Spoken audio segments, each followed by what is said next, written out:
여러분, 저는 김도연이라고 합니다. 30년간 수분과 전해질 균형을 연구해온 박사로 수많은 시니어 분들의 생활 변화를 함께 지켜봤습니다.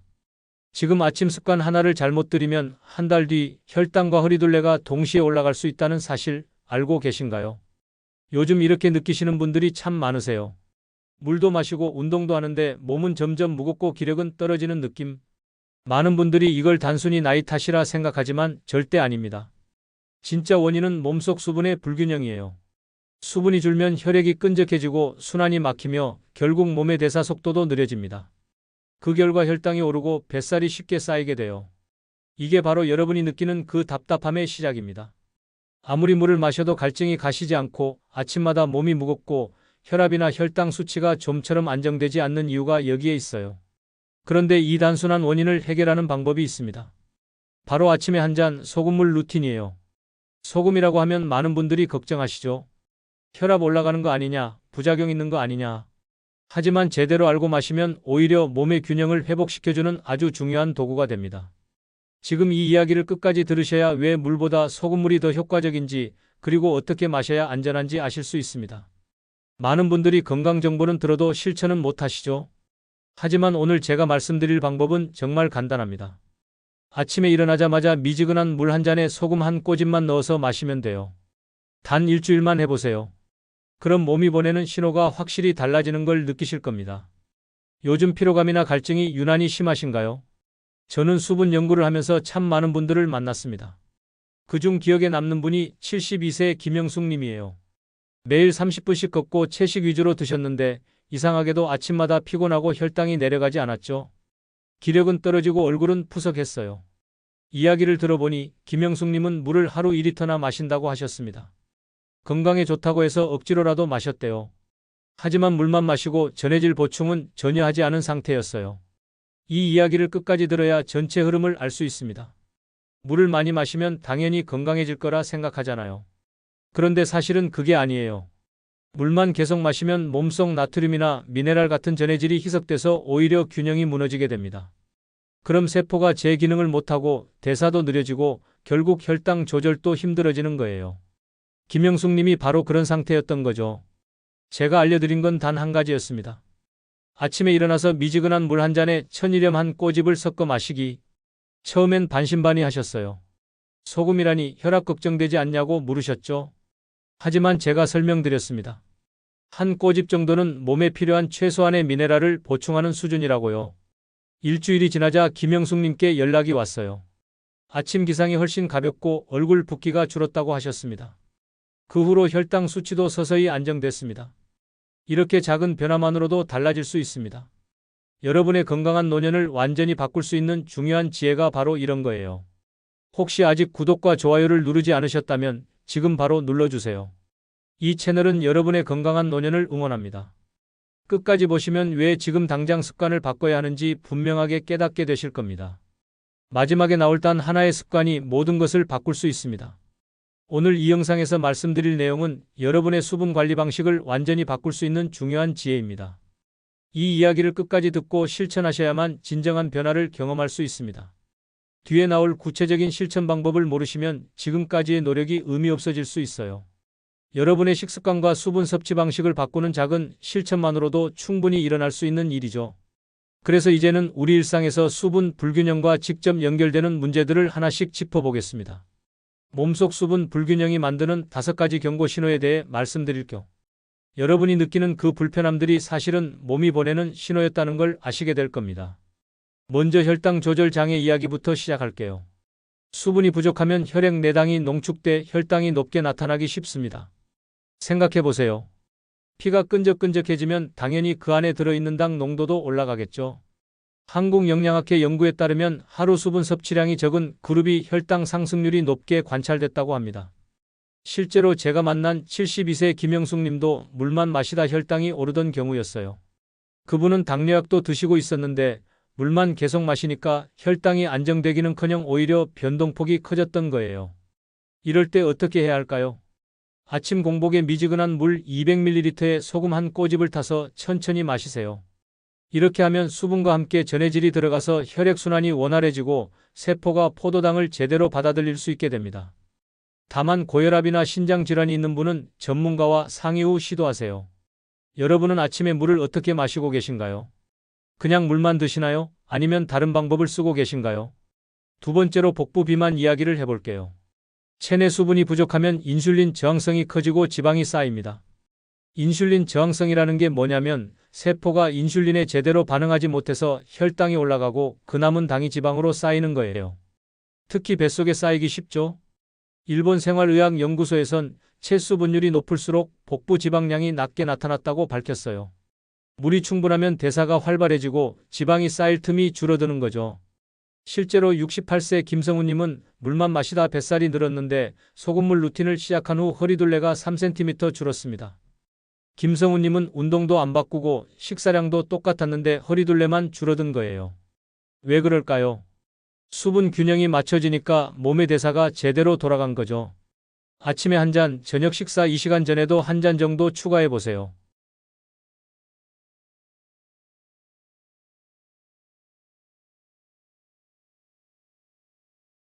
(75세) 박미정님은 물만 마시며 다이어트를 하다가 극심한 무기력을 호소했어요. 저녁이면 기운이 하나도 없고 아침에 일어나는 것조차 힘들었대요. 오전 한 잔의 소금물로 수분과 미네랄을 함께 채워주세요. 그럼 세포가 다시 활기를 찾고 에너지가 돌기 시작합니다. 갈증이 없어도 억지로 과량 섭취하지 마세요. 몸이 원하는 만큼만 드시면 됩니다. 요즘 아무 이유 없이 피곤하신가요? 그렇다면 한번 시도해 보세요. 네 번째는 염증과 순환장애예요. 수분이 부족하면 혈액이 진해지고 염증 물질이 몸에 쌓입니다. 피가 끈적해지면 혈관벽에 염증이 생기기 쉽고 그게 쌓이면 동맥경화나 혈전으로 이어질 수 있어요. 서울대 생활과학연구소는 수분 섭취량이 많을수록 염증 수치가 낮게 나타난다고 발표했습니다. 69세 이은주님은 관절 통증이 심했지만 수분과 전해질 루틴을 시작한 후 통증이 완화됐어요. 처음엔 반신반의했대요. 물 마시는 걸로 관절이 나아지겠냐고. 그런데 한 달 후 무릎 통증이 확실히 줄었고 계단 오르내리기도 한결 편해졌다고 하셨습니다. 기상 후 한 잔, 오후에 한 잔, 하루 총 2잔 정도를 권장합니다. 단, 붓기나 어지럼이 생기면 즉시 중단하세요. 몸이 자주 붓거나 손발이 저린가요? 그렇다면 수분 균형을 한번 점검해 보실 필요가 있어요. 다섯 번째는 변비입니다. 수분 부족은 대장의 수분 흡수를 증가시켜 변을 딱딱하게 만들어요. 대장은 음식물 찌꺼기에서 수분을 흡수하는 곳인데 몸에 수분이 부족하면 대장이 더 많이 흡수하려고 합니다. 그러면 변이 굳어지고 배변이 힘들어지죠. 한국영양과학회 보고서에 따르면 수분이 충분한 그룹에서 배변 주기가 짧았습니다. 제 아내도 이 루틴으로 2주 만에 변비가 개선됐어요. 평소 물은 마셨는데 소금물로 바꾸니까 아침 배변이 훨씬 편해졌다고 하더라고요. 아침 공복 소금물 한 잔, 식이섬유와 함께 섭취하면 효과가 배가 됩니다. 위장이 예민하신 분은 소량부터 시작하세요. 아침마다 배변이 힘드신가요? 그럼 이 방법을 꼭 한번 시도해 보세요. 이제 이렇게 부족한 수분 균형을 회복하려면 어떻게 해야 하는지 구체적인 실천법을 정리해 드리겠습니다. 여러분이 바로 오늘부터 할 수 있는 방법들이에요. 몸이 달라지는 7일 수분과 전해질 루틴을 지금부터 알려드릴게요. 이 방법들은 제가 30년간 연구하고 수많은 분들과 함께 실천하면서 효과를 확인한 것들입니다. 첫 번째로 천일염을 선택하세요. 소금은 물을 머금게 하는 천연 전해질입니다. 미네랄이 함께 들어있는 천일염을 권장합니다. 정제소금, 그러니까 하얀 소금은 영양이 없고 짠맛이 강하니 피하세요. 천일염은 바닷물을 자연 증발시켜 만든 거라 칼슘, 마그네슘, 칼륨 같은 미네랄이 함께 들어있어요. 이게 몸속에서 전해질 역할을 하면서 세포 기능을 돕습니다. 미지근한 물 200ml에 소금 한 꼬집, 그러니까 약 1g 이하를 넣고 천천히 마십니다. 아침 첫 한 잔, 여러분은 지금 어떤 물을 드시나요? 두 번째는 하루 수분 섭취량을 맞추는 거예요. 하루 수분 섭취량은 체중 킬로그램 곱하기 30ml 정도가 적당합니다. 예를 들어 체중이 60kg이면 1800ml, 그러니까 1.8리터 정도 마시면 돼요. 갈증이 없는데 억지로 많이 마시면 오히려 순환이 방해됩니다. 몸이 원하지 않는데 물을 계속 부으면 신장에 부담이 가고 전해질이 희석돼서 균형이 무너져요. 오전, 오후, 저녁으로 나눠 마시되 한 번에 벌컥 마시지 말고 조금씩 섭취하세요. 하루 물 섭취량을 기록해 본 적 있나요? 한번 해보시면 자신이 얼마나 마시는지 알게 돼서 조절하기 쉬워요. 세 번째는 레몬을 활용하는 방법입니다. 소금물에 레몬즙 몇 방울을 넣으면 상쾌함과 비타민C를 함께 얻을 수 있습니다. 레몬은 구연산이 들어있어서 피로회복에도 도움이 되고 향도 상쾌해서 아침에 마시기 좋아요. 위가 약하거나 식도염이 있는 분은 피하세요. 산성이 강해서 위벽을 자극할 수 있거든요. 유리컵에 미지근한 물, 소금 한 꼬집, 레몬즙 3방울 정도 넣으면 됩니다. 상쾌하게 하루를 시작하고 싶으신가요? 그럼 이 방법을 추천드려요. 네 번째는 생강을 활용하는 거예요. 생강즙을 넣으면 혈액순환을 돕고 몸을 따뜻하게 합니다. 생강은 진저롤이라는 성분이 있어서 혈관을 확장시키고 순환을 도와줘요. 특히 손발이 차가운 분들에게 좋습니다. 혈압약이나 혈액응고 방지제를 복용 중인 분은 제외하세요. 생강이 혈액을 묽게 하는 작용이 있어서 약과 중복될 수 있거든요. 소금물에 생강즙 반 티스푼으로 시작해보세요. 처음엔 매운맛이 부담스러울 수 있으니 소량부터 시작하는 게 좋아요. 추운 날씨에 손발이 차가우신가요? 그럼 생강 소금물을 한번 드셔보세요. 5번째는 단식 중 활용법입니다. 소금물은 단식 중 기력 유지에도 도움을 줄 수 있습니다. 요즘 간헐적 단식을 하시는 분들이 많잖아요. 그런데 단식하다 보면 어지럽거나 피곤할 때가 있어요. 이럴 때 소금물 한 잔이 큰 도움이 됩니다. 당뇨나 신장질환이 있는 분은 전문가 상담 후 시도하세요. 단식 중 갈증이 심할 때 한 잔으로 수분 보충하기. 칼로리는 거의 없으니 단식을 방해하지 않으면서도 전해질을 보충할 수 있어요. 단식 중 어지럼이나 피로를 느낀 적 있나요? 그럼 이 방법을 기억해 두세요. 6번째는 운동 후 활용입니다. 운동하고 나면 땀으로 나트륨이 많이 빠져나가요. 이때 물만 마시면 혈중 나트륨 농도가 낮아져서 오히려 어지러울 수 있습니다.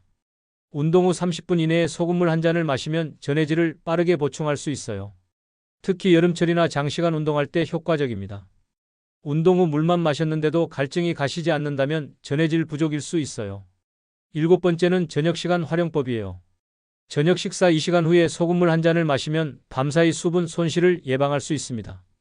자는 동안 우리 몸은 땀과 호흡으로 수분을 잃어요. 아침에 일어났을 때 입이 바싹 마르고 몸이 무거운 이유가 바로 이 때문입니다. 저녁에 미리 전해질을 보충해두면 밤사이 몸의 대사가 원활하게 돌아가고 아침에 일어났을 때 훨씬 가볍습니다. 다만 너무 늦은 시간에 마시면 밤에 화장실을 자주 가게 될 수 있으니 저녁 8시 이전에 마시는 걸 추천드려요. 이제 마지막으로 이 루틴을 안전하게 유지하는 법을 정리하면서 마무리하겠습니다. 여러분이 꼭 기억하셔야 할 내용들이에요. 오늘 이야기 기억나시죠? 물을 아무리 마셔도 컨디션이 회복되지 않는 이유, 혈당과 뱃살이 쉽게 잡히지 않는 이유는 결국 수분과 전해질의 불균형 때문입니다. 물만으로는 체내 순환이 완성되지 않아요. 소금 한 꼬집이 그 흐름을 붙잡아주는 역할을 합니다. 많은 분들이 소금은 무조건 나쁘다고 생각하시는데 그건 과량 섭취했을 때의 이야기예요. 적정량의 소금은 우리 몸에 꼭 필요한 미네랄입니다. 잘못 관리했을 때 어떻게 되는지 다시 한번 정리할게요. 물만 계속 마시면 전해질이 희석돼서 혈액순환이 느려지고 세포가 제 기능을 못합니다. 그럼 혈당이 오르고 뱃살이 쌓이고 만성 피로가 찾아와요. 염증은 늘어나고 변비는 심해지죠. 이게 바로 여러분이 지금 느끼는 그 불편함의 원인입니다. 나이 탓이 아니라 수분 관리 방식의 문제였던 거예요. 반대로 제대로 관리했을 때는 어떻게 될까요? 아침 공복에 소금물 한 잔으로 하루를 시작하면 혈액순환이 원활해지고 세포가 활기를 찾습니다. 혈당은 안정되고 뱃살은 줄어들며 아침 기상이 가벼워져요. 얼굴 붓기도 줄고 피로감도 사라지죠. 변비도 개선되고 전반적인 컨디션이 좋아집니다. 이게 바로 72세 김영숙님, 68세 김성우님, 75세 박미정님, 69세 이현주님이 경험한 변화예요. 단 일주일 만에 몸이 보내는 신호가 달라졌다고 하셨습니다. 하지만 많다고 좋은 건 절대 아닙니다. 소금물은 몸을 살릴 수도 있지만 잘못 마시면 오히려 붓기나 어지럼을 유발할 수도 있습니다. 너무 짜게 마시면 나트륨 과잉이 될 수 있고 고혈압이나 신장질환이 있는 분은 주의가 필요해요. 그래서 반드시 콩나물국 간 정도의 순한 짠맛으로 시작하셔야 합니다. 몸이 붓거나 어지러우면 즉시 중단하시고 필요하다면 전문가와 상담하세요. 그래서 제가 제안드리는 단 하나의 실천은 이것입니다.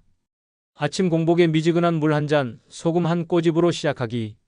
정제소금 말고 천일염을 쓰시고 물 200ml에 소금 1g 이하로 시작하세요. 그 뒤로 7일간 혈압, 체중, 기력 변화를 수첩에 적어보세요. 아침에 일어났을 때 느낌이 어떤지, 낮에 피로감은 어떤지, 배변은 편한지, 붓기는 있는지 같은 걸 기록해보는 거예요. 몸이 보내는 작은 신호가 달라질 겁니다. 이 루틴은 특별한 도구나 비용이 필요 없어요. 물과 천일염만 있으면 됩니다. 아침에 일어나자마자 5분만 투자하면 돼요. 그 5분이 여러분의 하루를, 일주일을, 한 달을 완전히 바꿀 수 있습니다. 건강은 거창한 데서 나오는 게 아니에요. 이렇게 작은 습관의 반복에서 나옵니다. 오늘 당장 시작하세요. 내일로 미루지 마세요. 내일이 되면 또 다른 핑계가 생길 겁니다. 다음 영상에서는 수분과 혈관 건강이 숨은 연결고리 이야기를 이어가겠습니다. 소금물이 혈관을 어떻게 보호하는지, 동맥경화나 혈전을 예방하는 원리는 무엇인지 구체적인 사례와 함께 말씀드릴게요. 특히 고혈압이 있으신 분들이 안전하게 소금물을 마시는 방법도 알려드리겠습니다.